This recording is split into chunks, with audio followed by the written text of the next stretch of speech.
Welcome back to a series so based, even Hitler subscribed. In today's video, that Pegasus intro is so iconic, I had to rip it off. So I've been covering the Denims slash Frogan slash kaceytron situation for the last few months, and it seems like every single time I make a new video about it, it somehow gets worse. I don't think I've ever seen anyone crash and burn this badly since iDubbbz and Anissa, but that's been like 5-6 years in the making. So a few days ago, the YouTube lawyer that goes by Legal Mindset made this video called "You Won't Believe Their Defense." It's not looking too good. Like, these people will lose everything, and the second that happens, each and every single one of you guys will be invited to the party. This party is gonna be massive. Everyone who drops a like and subscribes to the channel will get an invite celebrating their downfall, so make sure you're subscribed with notifications on and drop a like. And with that said, they responded, and it is no bueno. You guys know this, and I've said this before, it is not in the favor of Denims and kaceytron. It does not look good. And then they go line by line, paragraph by paragraph, saying paragraph 1 contains legal conclusions to which no response is required. Defendant denies the allegations in paragraph 2. Paragraph 3, defendant lacks sufficient knowledge. Paragraph 4, defendant denies. Legal conclusions, lacks knowledge. Admits. So once again, in 10, they admit that. So you'd have to go back there and say, okay, what did they say? By the way, usually the only thing they admit is their name and where they live. You would assume people like Denims and the other retards would have a pretty solid team behind them, right? They got some money. Well, maybe not Frogan, because we all know that Frogan spent all of her money in DoorDash and Uber Eats. She's a big girl. I just remember this, by the way, and I don't want to let it pass. So someone reached out to me via Twitter. They actually drew Frogan, and it's in the style of Jabba the Hutt. Hey man, absolutely love the content. I did these the other day, thought you'll like them, have a good one. So this is the first one they sent me. It's loading. I can't tell the difference. I don't know if this is Jabba the Hutt, Frogan, or a combination of both. Since this is actually bullying and harassment and you're being evil, bitch, I don't give a fuck, alright? Because I feel the stigma coming inside of me. Wait, so that was Frogan, and since I'm already here, I might as well show this one. Same person that drew the Frogan one. I even replied at like 1 a.m. I was like, this is hilarious. It's Mike from PA, the cuck, the simp. I've talked about him before. You know who he is. We got Hassan and his small head with the Diddy necklace. That is a really good attention to detail. And this is my favorite part. They made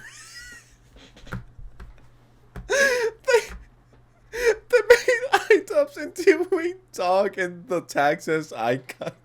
The shape of iDubbbz's head is just like perfect. Nah, this cannot be real life. So shout out to Clean Art. I mean, sure, they can make stuff like this, which is fucking hilarious, but they're also super talented, very talented individual. Now we could go back to Legal Mindset. I just remembered that, and I was like, I have to show this. I have to show some love. I have to let all of the amigos and amigas know that I saw this. So there we go. Typically, they don't admit anything else other than their name. For some of these defenses, I genuinely believe their lawyer may have been high. I'm not kidding. I don't know what the legality of marijuana is in the state in which they're practicing, but I do think that their lawyer could have been ingesting cannabis at that time. Now, I'm not saying it's negligent, but I'm saying it's very creative, if you know what I'm saying. I looked at that, and I actually had to look up some of the defenses because they just pulled them out of nowhere. And literally, there are certain defenses they use that aren't even real in this area of law. Going back to what I was saying before I showed you the amazing arts that I got delivered on Twitter, by the way, follow me. It's like, you have the money. Once again, not Frogan because she's fat, and kaceytron just spends her money on cheap weed and smokes weed all the time and just steals content on Twitch. Just call it what it is. They gotta get the brokey lawyers. They gotta get the lawyers from Temu. But Denims, I believe, is in a much better financial situation. She's a lot closer to Hamas Piker. She can maybe suck him off to get 10 bands out of him. I don't know. Or at least ask him, like, hey, Hassan, I'll let you go Diddy on me. I'll let you piss on me. I'll let you shit on me if you let me borrow like 50K, right? So I could not go to jail. Or so I could actually win my lawsuit. I mean, truth be told, I would have thought she would would have a better chance. I guess everyone's just a fucking idiot. And hey, I get it, lawyers are expensive. Someone like Denim, someone who has the OF revenue, someone that has the Twitch revenue, someone that has the Hassan revenue, would be in a financial situation to be able to afford at least a pretty decent lawyer. At least someone passable, someone that actually knows what they're talking about, someone that won't get you in trouble, someone that actually knows the law. So it is nice to actually have someone that actually knows what they're talking about. Because I think you need to process this.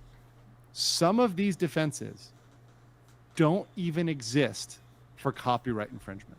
It's as if this lawyer doesn't have a lot of experience in copyright infringement, or he wants to try some crazy stuff. Which is crazy considering they're in California. I mean, California is literally the place where all the influencers are. I would assume, being in California, they would have the best lawyers, or at least the most knowledgeable lawyers when it comes to this kind of stuff, the whole copyright situation, the whole Ethan lawsuit. He's just throwing spaghetti at the wall and he sees what sticks. I'm not saying he's committing malpractice or he's not competent. I'm just saying it's very creative.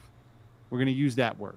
So this is the first of the affirmative defenses. So the first affirmative defense is failure to state a claim. What failure to state a claim is it says even if all the facts are true, in a complaint, they do not establish a valid legal cause of action. This is saying they're going to be able to remove this on a motion to dismiss. Are they going to be able to argue that there is no claim here? This is an extremely weak argument. Yes, you can make the argument. It's not an impermissible or impossible argument, but it's extremely weak, and the likelihood of success is cope. The likelihood of success is cope. I would have never thought in a million years I would hear a lawyer say, you know what, your likelihood of succeeding is just cope. It's over, little bro. Just cope. This is horrible. Motion to dismiss will 100% be denied. There's no way they're going to win on a motion to dismiss. It's just not going to happen. Next is fair use. Now, this is their strongest of all defenses, and I give it a 5 out of 10. Which is the most I'm going to give for any of the affirmative defenses. This is a 5 out of 10. It is a toss-up, but the odds are in Klein's favor. So I would say, if you really had to say, okay, in terms of arguments, because my strength of argument means, is this a killer argument? Is it like totally a winner? And did they make it persuasively, or did they not? I think it's a toss-up.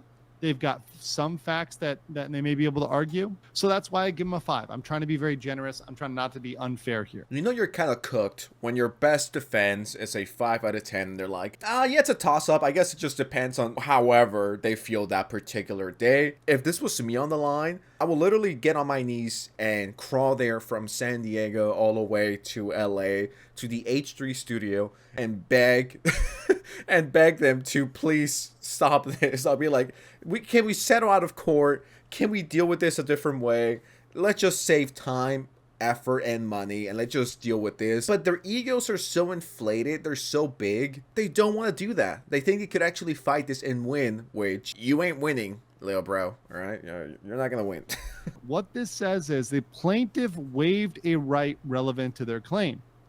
So what right did Ethan Klein waive relevant to the claim? He hasn't waived anything. He hasn't waived anything at all. In fact, he's reserved all of his rights. So by arguing waiver, Casey and Denims and their lawyer are just making this up. I don't see where this is coming from at all. So I say, once again, this is a cope. This message goes out to Denims, kaceytron, and of course my plus size queen Frogan. Go fill up a job application and put the fries in the bag, little bros. It is over for all 3 of you. I do not feel bad. I do not have empathy, maybe in the future, but right now I have no empathy. I don't feel bad for any of y'all. This is your 9/11. This is your day of reckoning. This is the end of time. This is 2012 back in 2009. It is beyond over for you guys. Your lawyers are from Temu. You got Temu, Saul Goodman. Go to McDonald's or Burger King and fill up a job application. There's no saving you. So lack of notice. Defendants were unaware and could not have known about the lawsuit. Therefore, it should not be held liable. This is one I wanted to give another 0 as well. How are you going to be answering a lawsuit? So you've already answered the lawsuit, and you're saying you have no notice? What are you talking about? You know the lawsuit's happening and you have notice, proper notice, etc. You had notice of the copyright, etc. So where's this lack of notice coming from? I don't understand this one. Complete cope. And typically, this is another one that lack of notice is typically only used for premises liability. So for example, this one typically works, for example, if you walk onto somebody's property and they have an alligator pit and they fall in the alligator pit. So if I, as a Florida man, right, as a Florida man, if I build in my Florida man house, you know, in Kissimmee, right, I build an alligator pit and I hide it under some leaves and you fall in the alligator pit and I didn't tell you there's an alligator pit, but I invited you over, you'd say, hey, I had lack of notice. It's like, wasn't Frogan running away from the law? She gets served 3, 4, 5 times, and she just didn't open the door. Now they're like, oh, I don't know, I didn't get anything. What do you mean? I'm innocent. Free me. Someone should really slide a job application under their doors. I'm talking Denims, Frogan, the other irrelevant one, kaceytron, and might as well slide one under IDUP to the knees, because ain't no one buying that OF.